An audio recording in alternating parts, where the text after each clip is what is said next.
So I just want to go over a few things related to the PK before you guys get started on this project, or not started, but get finished up with the project, okay? So I'll just kind of go over some stuff that I did when I was putting together my PK, and then some stuff that I kind of best practices that I share with students both on campus and online to help them put together this presentation in as painless a way as possible, okay? And because we have to do things online, um, we have to do them a little bit differently than I would normally do it in the classroom, where you would just be able to stand up in front of the class, play your slides, and present with the information. So you guys have it a little bit tougher, but it's definitely doable. So I have 3 more presentations to look at for assignment 1. So you should have gotten feedback if you don't see it, or if the video isn't working, the video I sent you, please let me know. If you haven't gotten it, you will get it by tomorrow morning. So give me until then.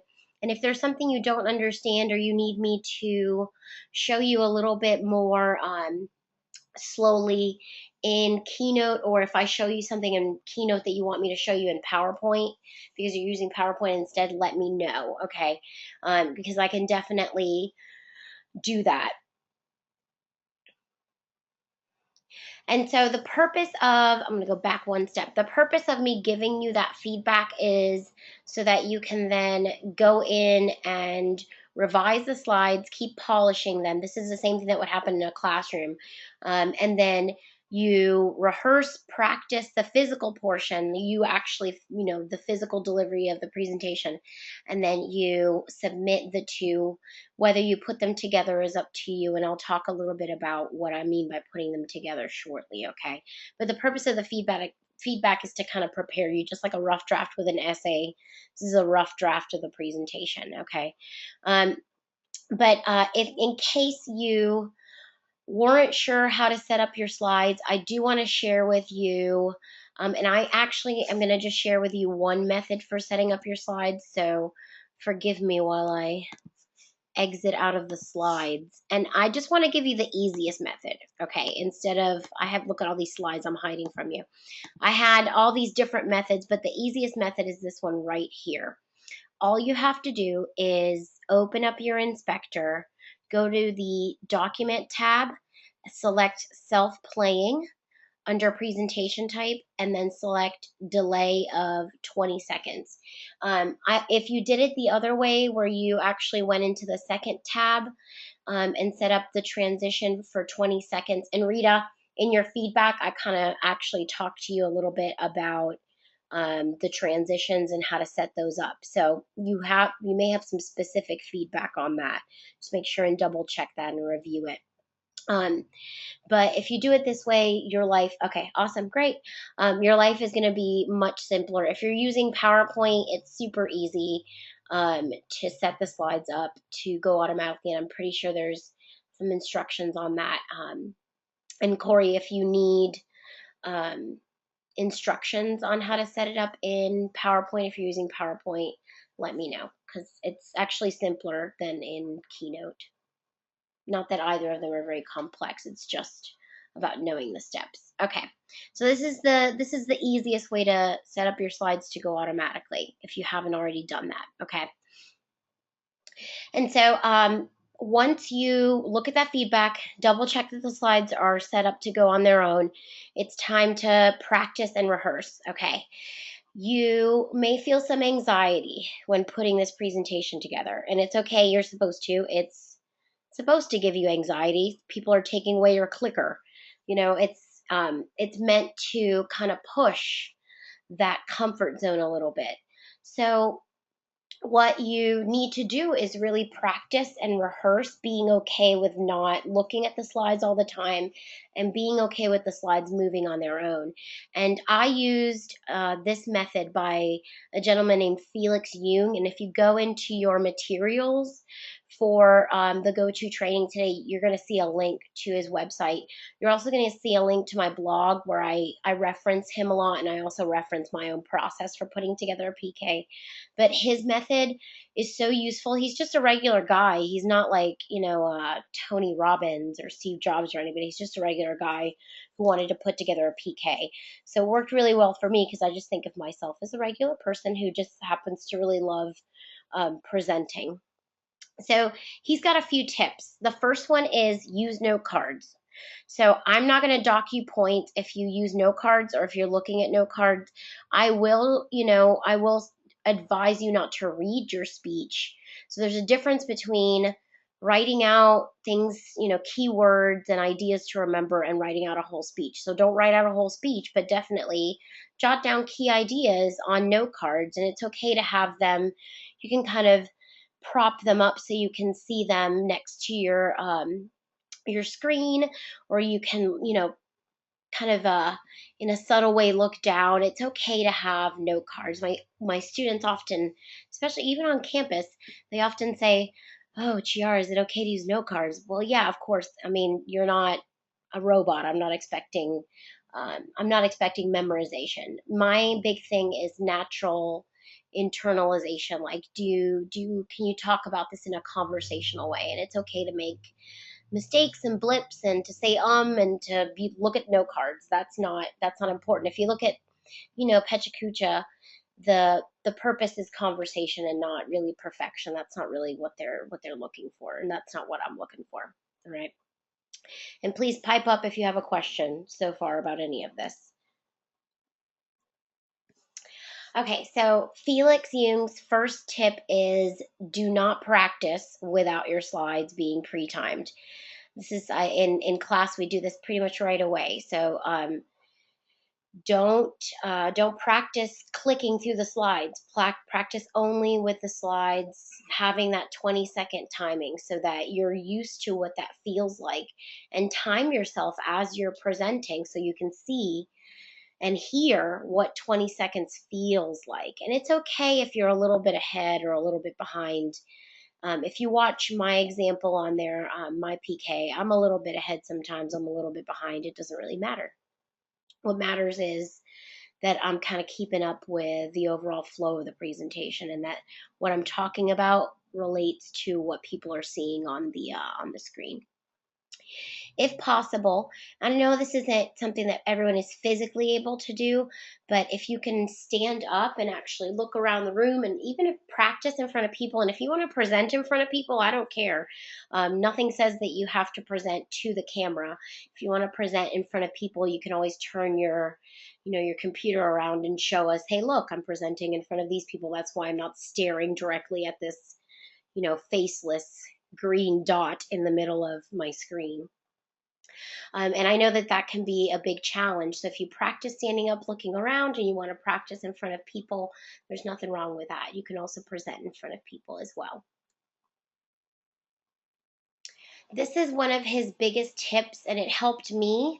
If you're doing a great job with those slides, and what I'm trying to get to with the feedback I'm giving you is helping you create good slides that kind of say the message for you. So you don't need to explain what's on the slide. I don't need to explain that here's a picture of a dude on a beach and he's relaxing. He's got sand between his toes, and it's a beautiful, beautiful day. I don't need to explain every detail of that. I only have 20 seconds. So the image should really convey the core of the slide. And if you're like, man, I just don't know how to do that, or I can't do that for this slide, help me. I'm pretty good at finding images now. So let me know if you need help with that, because I can always put in a search term or brainstorm some different ways you can look for stuff. Something else that he says is, hello, Ernest. Hello. So something else, hi. Something else that he says, Felix Jung, when putting together your PK, when rehearsing it, is to practice in chunks. So break it up into sets. So practice maybe the introduction first and practice that a lot. You should definitely practice your intro and your conclusion a lot.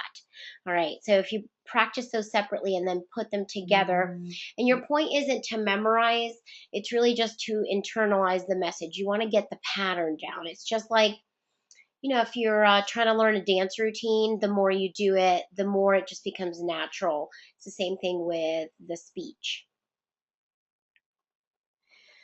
He also says to practice cold. So I am a total morning person. I don't stay up late at night. I want to be in bed. I wanted to be in bed by 11 last night.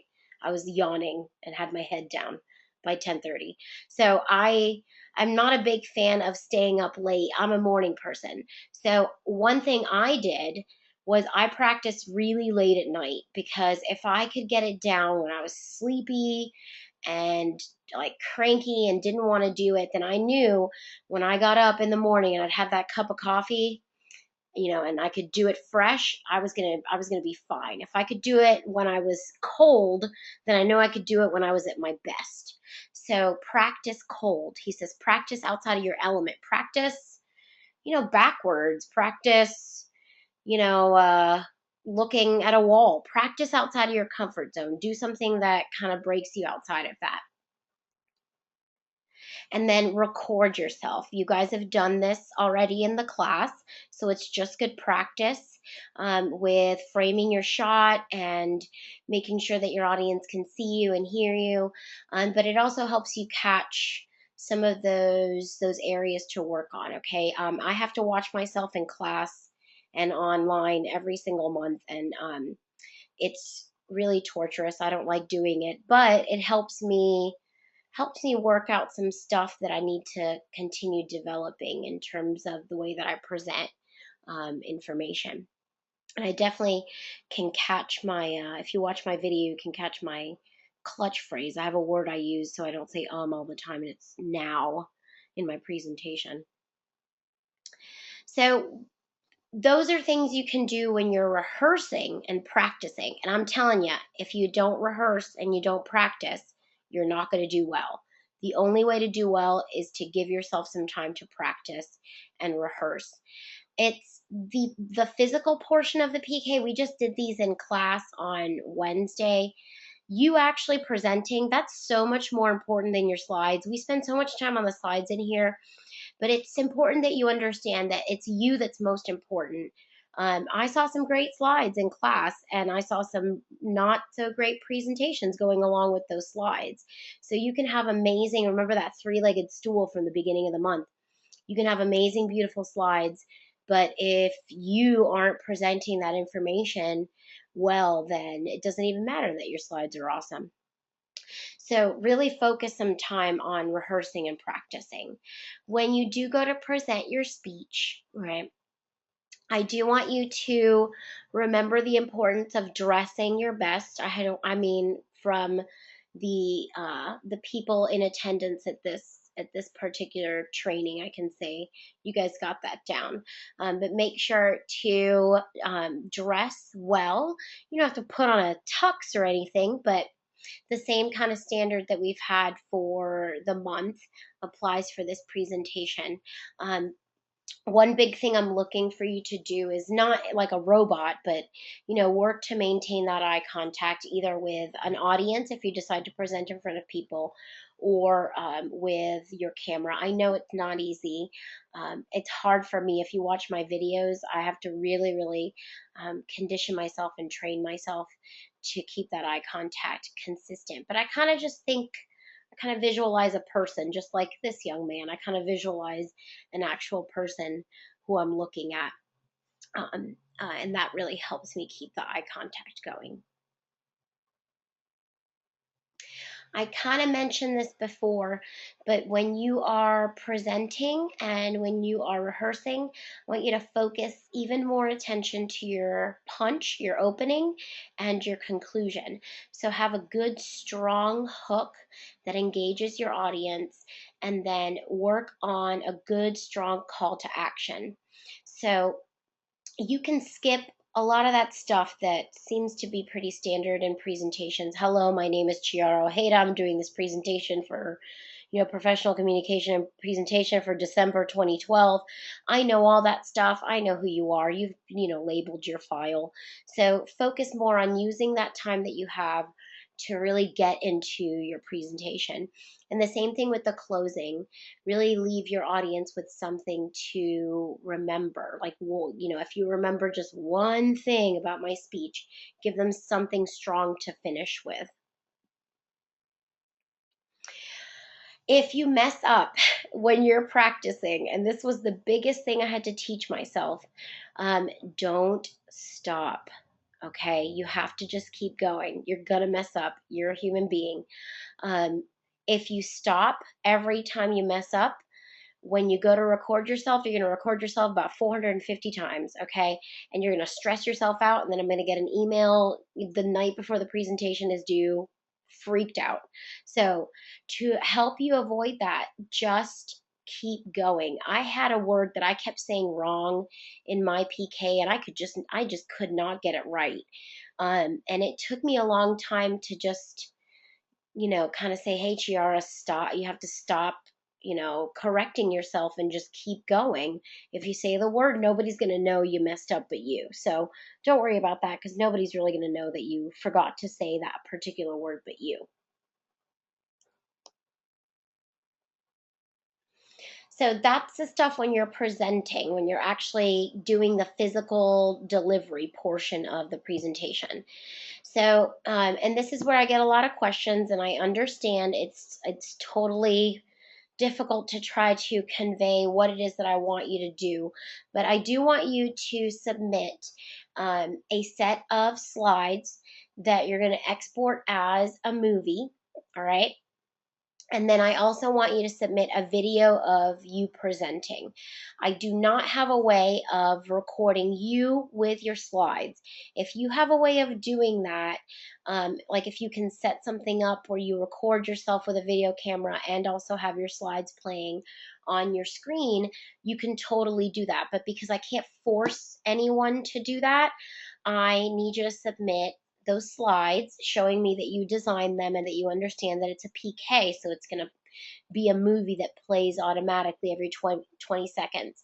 And then a video of you presenting so that I can assess and grade your delivery and your content. Okay, that's the purpose of doing the two things, all right?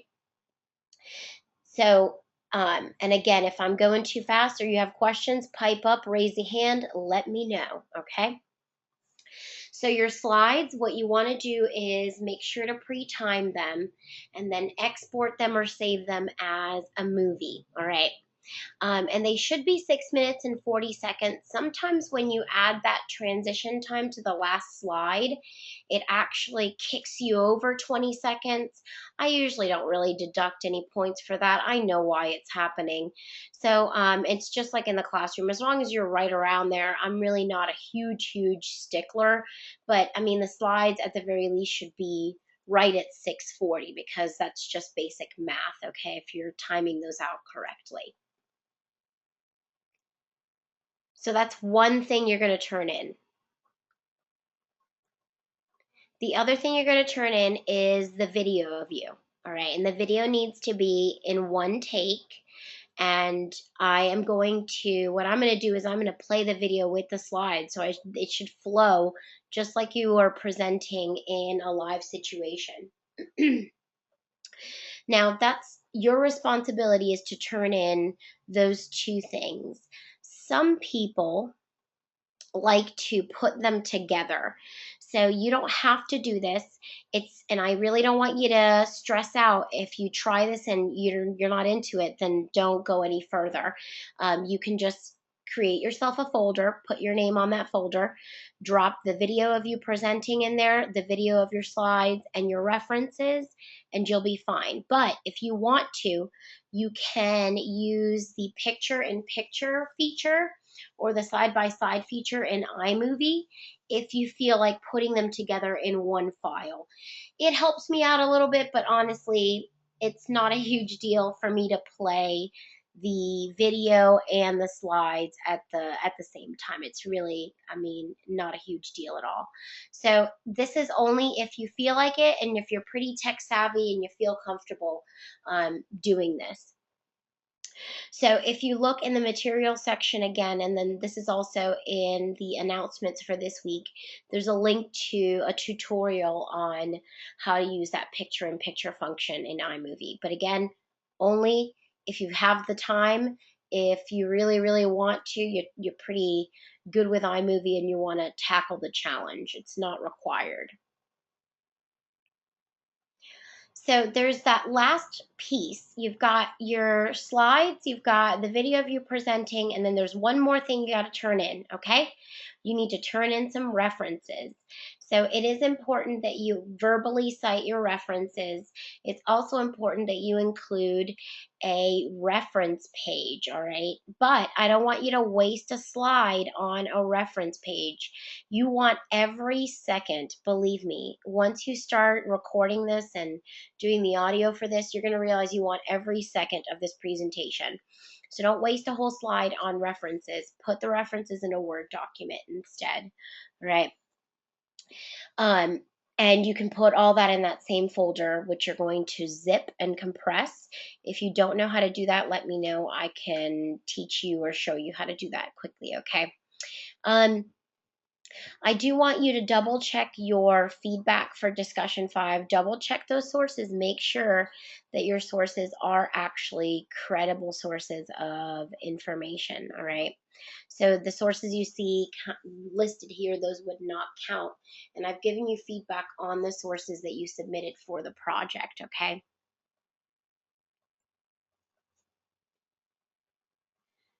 Now, if you don't submit any references at all, you're going to get a message from me saying, "This is a 0. Please submit your references soon, ASAP, because I want to have a Christmas break just like you."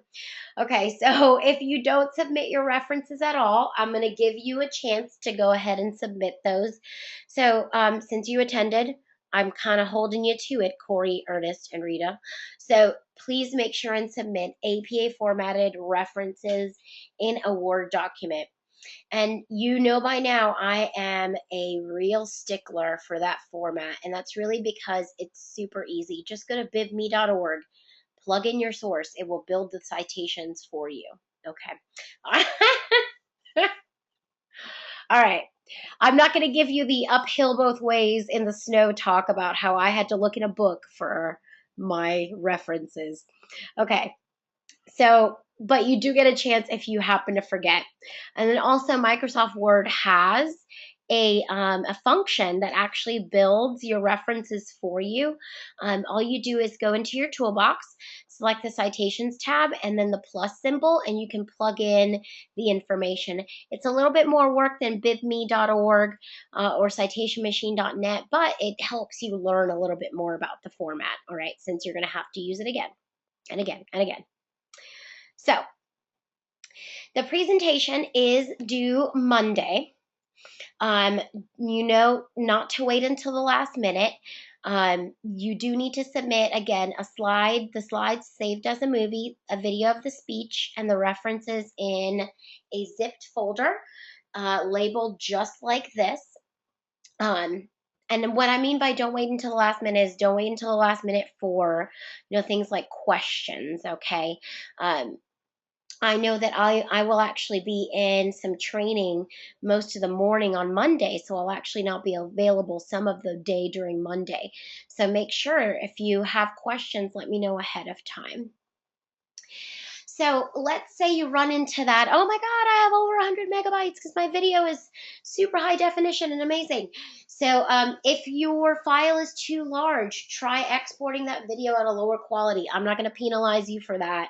I understand that you need to keep the file size smaller. Or check out the uploading problems announcement, which indicates that you can use services like Dropbox, SendSpace, you send it. There's all kinds of different ways you can get the materials to me. Dropbox is by far my favorite because it's, to me, the easiest to use, okay? And it involves zero spam, which sometimes SendSpace and YouSend It can involve some spam, all right? So the late policy is a little bit constrained for this assignment because I do need to get final grades done, as I will be unavailable for a significant portion of that break. So I do need to get your final grades done a little bit earlier. So you will face late penalties if your work is late. As always, I will not accept work 48 hours after that Monday due date. Okay, so you don't have the standard 72, you just have the 48. But you're hearing it from the horse's mouth, guys. So you always let me know ahead of time. Again, remember those tech issues, because you have so many ways to get the work to me. Those tech issues don't really apply. All right.